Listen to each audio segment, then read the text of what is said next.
Imagine there is no heaven. It's easy if you try. No hell below us. Above us, only sky. Imagine all the people. Ladies and gentlemen, welcome to another episode of Encounter. We have with us Nitin Dawar. Nitin, thank you very much for still being with us in the studio for a second part of this interview. You performed with your guitar in the previous episode, and you were also singing, and you also hold a lot of conferences where you teach about the essence of a breathing exercise, and you do it by singing and with your guitar. Is there a reason why you do it? The first reason is because I love music. I'm a musician, so it had to be part of one of my teachings, the way I conduct the programs. And the second thing is, music has two purposes. One is to celebrate, and the other one is to unite the minds. So if I sing a song, it catches everybody's attention.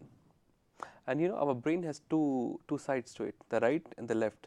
So the right is music and left is logic.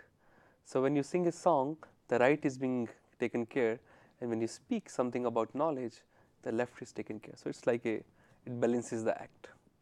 Why is it important to balance both sides of the mind? Because we need to balance. If you have only music, you end up being so emotional, not being practical. And if you just cater to the left side of it, you would just be about being practical, no emotions. So life is a combination of both. You've been traveling a lot lately. You've been mainly a lot to Africa. Yeah. Also around the world. Please tell us about your travels recently. So I was in Africa, in the east part of Africa last year, and after Mauritius, I straightforward again go to Uganda. From there, I go to Nigeria, and from there to Kenya. So this is as of my schedule. So you're spreading your message all around these countries? All around the world, yeah. What is your message? My message is I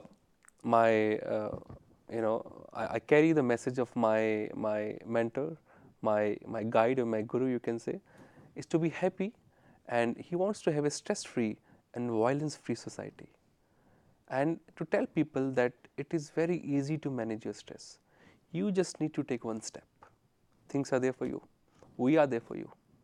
And you go around teaching the breathing technique, which is probably one of the first steps to go about. This is one of the first steps. How has been the response so far? Oh, phenomenal. I mean, I've been to different countries, different people speaking different language, but they feel the same stress. And when we teach them, they feel happy, because happiness is also, again, a smile on a face it's like a visa to any country. So they are able to relate to it, and they do it. They follow it. You seem pretty fit. You attach a lot of importance to sports, and we were speaking about it before the recording. Why is sports so important? Our body is a special instrument, and for us to be able to reach to the infinite source of energy. So it is very important for us to keep our body also healthy. So a little bit of stretching, maybe if somebody knows the yoga, doing that, and if you're into some sport, it is very important, because it channelizes your energy. So if you're into some sports, you're always fit, and fitness is also, again, a universal language nowadays, right? Everybody wants to go for fitness and wellness. So I'll say this is one of the part of it. You try to preach how to be happy, how to be stress-free. But what about people who suffer from traumas, people who suffer from addiction? When I say addiction, it's from drugs or sex or gambling or food or alcohol, any of it. So how do you deal with these kind of people? Because I think it's a major issue in every country nowadays. Everywhere, yeah. So I'll say, if you really see why one falls for drugs or alcohol or any other thing, because somehow it gives them a sense of high, right? Now, what is this high all about? Dopamine. Yeah, you can call it. But what is this high all about? It somehow gives you, dopamine gives you a sense of freedom somehow. That is why it doesn't give you a sense of like you're being like pulled by somebody or like that. It is not like that. Some freedom, some expansion it gives you. But what I'm saying is that expansion is very short-lived. You get a high, you come down, maybe the double speed of it. Now, if you know how to get a high, which is permanent, easy to get, then you will not fall for these kind of things. Because in the process, you also end up hurting your health. So you advising, your advice is to be on a permanent high. Yeah. But what about those who are already suffering from addiction? That's what I'm saying. We need to give them some alternative, right? Because one who is already addicted to something which is high, how to get him back is to give him some other alternative. You know, a lot of people, they want to come back, but they are not able to because they're so stuck up into that. They know it is suffering, the health is suffering, but still they don't have any direction as well. So this is where our role also comes into the picture. We tell them, we teach them through some of the techniques which gives them inner power to be able to give up addictions. Plus we give them something which is more, which gives more high than the drugs. Can you share a few of those techniques to help someone fight addictions? Yeah. Is it specific to each addiction, or is it a general No. one? I'll say, even if you want to, somebody's into drugs, they want to give up, they don't get courage from inside, right? Or they have the wrong company. The company won't let them go. So if I have, some courage from inside, some power coming from inside, the understanding that I'm doing something wrong, all these factors, they contribute the person, they empower the person to leave drugs. How do you start the spark? It's very simple. The way I told you, some of the breathing techniques, we start from them. That's hard to believe. Yeah, but it's very easy to do. We have seen, we have a special drug de-addiction program as well, in which we make them do the breathing techniques, then we speak, we preach them as well, that why and how it is impacting your health. So it's a wholesome program for 3 to 4 days. So would you say that if I had an addiction problem and I feel an urge towards that specific addiction, I practice the breathing technique? This will help you. This will give you power or understanding to leave that thing. All right. What if somebody does not even practice the breathing technique? He's not convinced by what you just said. What would you tell to that person? See, in that case, we have to be little, smart, skillfully, because we cannot let the person run into this world of drugs and all those things. So maybe some of the people, they might not come back right now. They will suffer. Some people, they learn from others' mistake. Some people suffer. But when you suffer to the limit of yourself, then there is no way but you have to come down.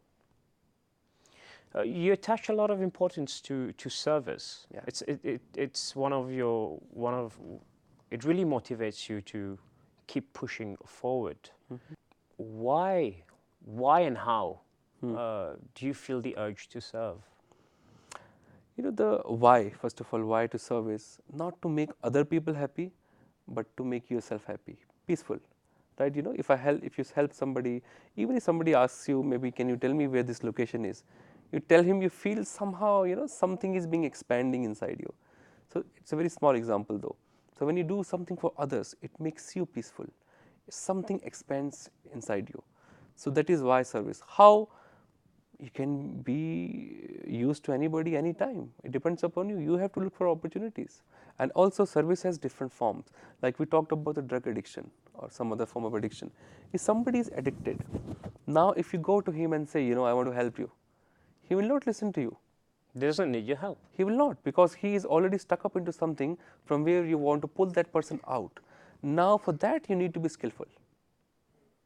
How can I make a difference to that person without knowing him, or maybe without letting him feel that I'm here to take him out of this? So many of times, a lot of people who come to our programs, the happiness program which I told you, so a lot of them are being forced, I mean to say, somebody's in drug or some addictions, they're either being forced by some of their loved ones, you have to go over there. If you love me, you go over there, right? And some of them are very skillfully not telling them that this will get you rid of your addiction. They somehow, push them.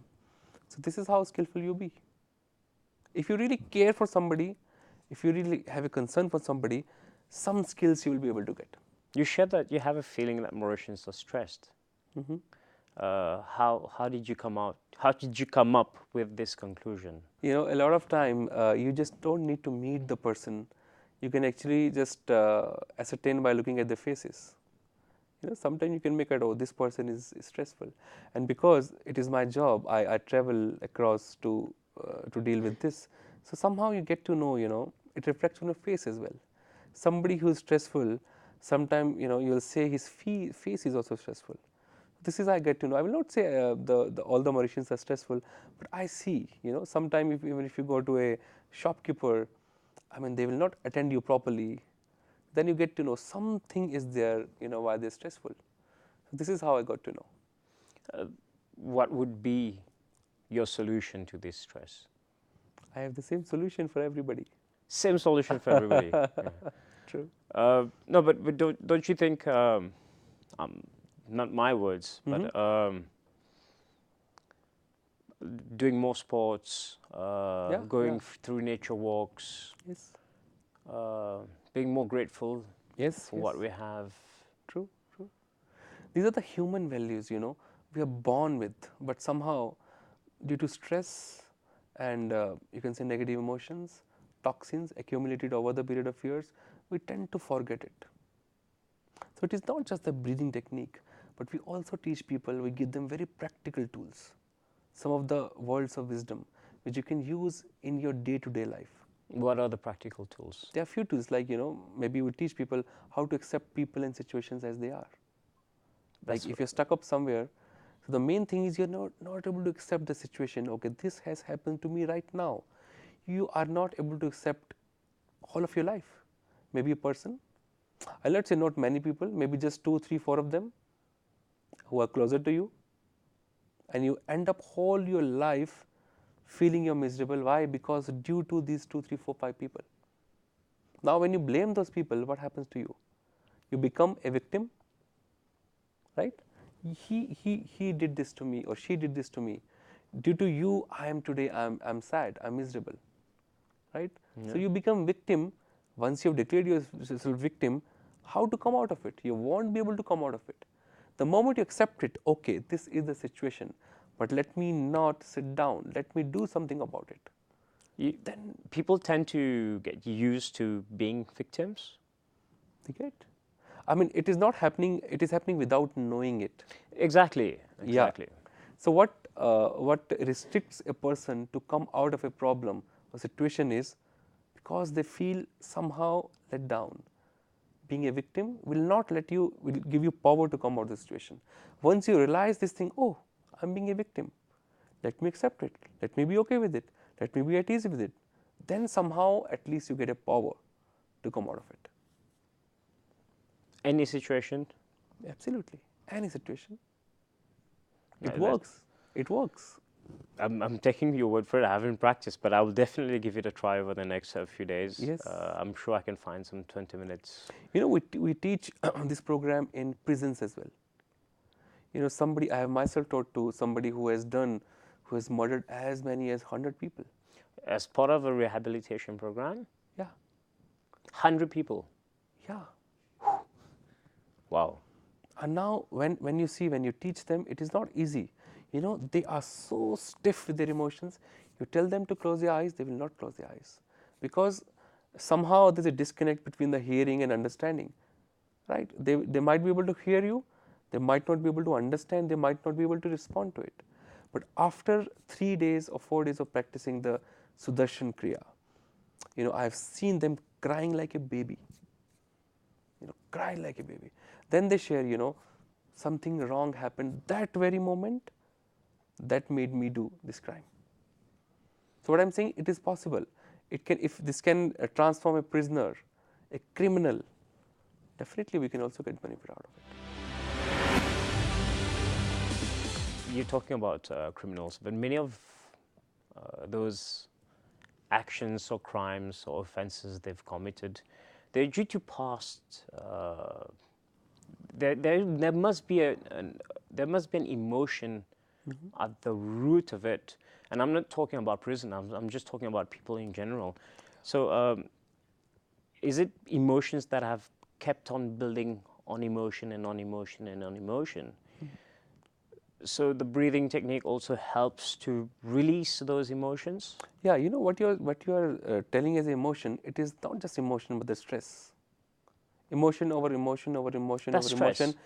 It is stress only. Yes. This what makes a person stiff, right? Not knowing. So when you have a lot of stress, your emotions become stiff. You are very tight. You know, personality is very tight. People won't like to mingle with you, and this is how something wrong going inside your thought process as well. The way you perceive things, concept about people, situations, they become very negative. And this is how one person can turn into a criminal. Losing awareness that very moment, that this life is much bigger than just being worrying about, I do not have anything, he did this wrong to me, or something wrong happened to me. This life is really very bigger. A very practical tool, if you get stuck up in your life somewhere, if you just think about, anyways, I am going to die one day, you know, it gives you a sense of freedom right away. Maybe, you know, one of your colleagues said something to you, you didn't get something which you desire for, you think about this way, you know, one day I have to die, why to worry about it? Immediately it gives you some sort of energy from inside. This is a practical tool. Yeah, but very few people think like you. But that's why we need to reach out to those people and make them think like us. This is why we're here for. This is what a service is. Well, I said I would practice over the next few days. I would really progress my life. I want to be super rich. This will help me also. Absolutely. There is nothing wrong in being rich also. There is completely nothing wrong having fancy, luxurious things in life. You know, I say spirituality is not having the luxurious things around you. I mean, it is not that you should not have luxurious things around you. It is that you don't become feverish about them. Suppose I have a car today, or I have some iPhone, maybe a 10 or something today. Tomorrow, if I don't have, I lose the peace of my mind. I think this is the end of my life. This is wrong. Having an iPhone or a lower version of phone or maybe some other car, but still being okay with it. This is being rich. In the mind. In the mind. And everything is in the mind. You know what is the definition of a king is? You might have heard about Kabir. Yes. Right? So Kabir, how he defines a rich is, who is a king actually, not just rich. Who a king is, the one who doesn't have any desire, nor any complaints, no worries. He is the real rich. He says, "Chaha gayi chinta miti, manwa beparwah." There is no desire, there is no worry. My mind is completely relaxed. Jisko kuch nahi chahiye, wahi shahenshah. The one who needs nothing at all. You might be a millionaire. If I do not need anything from you, I don't care who you are. Surely. This is the power of mind, you can say. And how can you achieve this state of mind? You can reach the state of mind once your mind is calmer, when your mind is peaceful. If it is agitated, you will not be able to see the bigger vision of life. So that's the second part of them when you close your eyes and you meditate. This meditation. is when Yes. Meditation is very, very important. you make it sound so easy. It is easy. It is the most easiest thing in the world. You know, you just, you know, what we teach is, what do you do in a meditation? You do not know anything. No. You don't do anything at all. Surely. Yeah. The act of doing nothing at all is called meditation. It's very easy to do. I mean, people have concepts about it. You know, it's so difficult, or that will happen, this will happen. It is nothing. Just drop your concepts, sit with your eyes closed for 10 minutes, experience it for yourself. And going forward, I'm sure you will keep on traveling and spreading your message of service, love, happiness, stress-free management. What is the bigger picture going forward? The bigger picture is to imagine there is no heaven. Let's imagine a world, right? Probably there's no hell. Everybody wants heaven, right? Heaven and hell, if you really see, it's only in your mind. Right? All right. So let us imagine a world which is full of love, full of compassion, full of caring, full of service. People, they stand up for each other. This is what we call the bigger picture. Oh, fantastic. And I haven't asked you earlier, probably I should have. Is this your first time in Mauritius? Yes, first time in Mauritius. I hope you do come again. Absolutely, I feel I'm back to my home. And there's a small game I do with all my guests. Is it's a quick fire round. I ask them The rapid fire. a rapid fire round. Okay. So I ask a few questions, and whatever first comes to your mind, please answer. Sure. Are you a morning or evening person? Morning. Morning person. Tea, coffee. Tea. What is your favorite kind of music? Something which has a message for everybody. That's too vague. Classical, rock, commercial. What kind of music? Lounge? What do you like? I like simple strumming of guitar. I don't know if Of it has course. a genre or not. Of course, of Yeah, course, yeah, of yeah, course. yeah. Hollywood, Bollywood. I come from India, Bollywood. Any movies you've watched recently that you've really liked? Uh, Do you watch movies? I do, of course. I'm not so dry. I definitely watch movies. And yeah, I watched a movie recently. I don't remember the name of it in India. All right. Bollywood movie? Bollywood movie. What books are you reading at the moment? I'm reading a book on Ayurveda. It is called Ayurveda Simplified. All right. What is it about? It is about the science of life. The Ayurveda is called the science of life. All right. Is there a book that you always go back to read? Yeah, so it's one of my favorite books. Is the biography of the founder of our organization, Shri Ravi Shankar. So I love that book because it inspired me a lot. So my next question would have been, who are your inspirations? Of course, it's Sri Ravi Shankar. What does he mean to you? You know, he means to me knowledge how to live my life. He means to me service for others, and he means to me simply being happy, peaceful, come what may. Who are the other people who inspire you?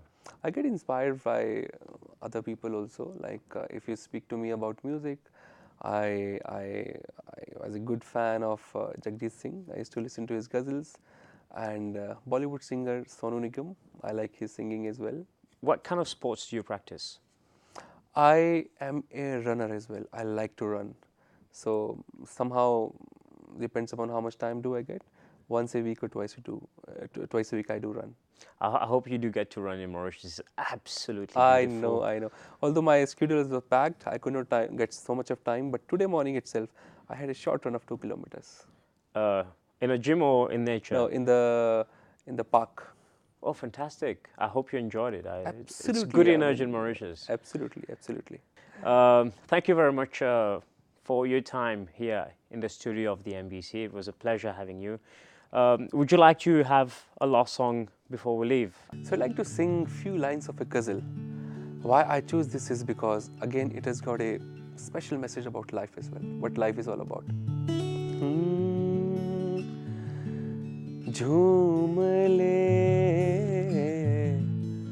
हंस बोल ले प्यारी अगर है जिंदगी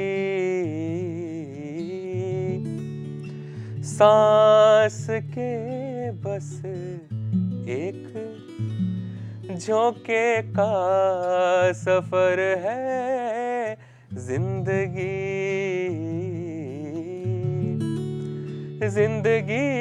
में जो भी करना चाहता है कर गुजर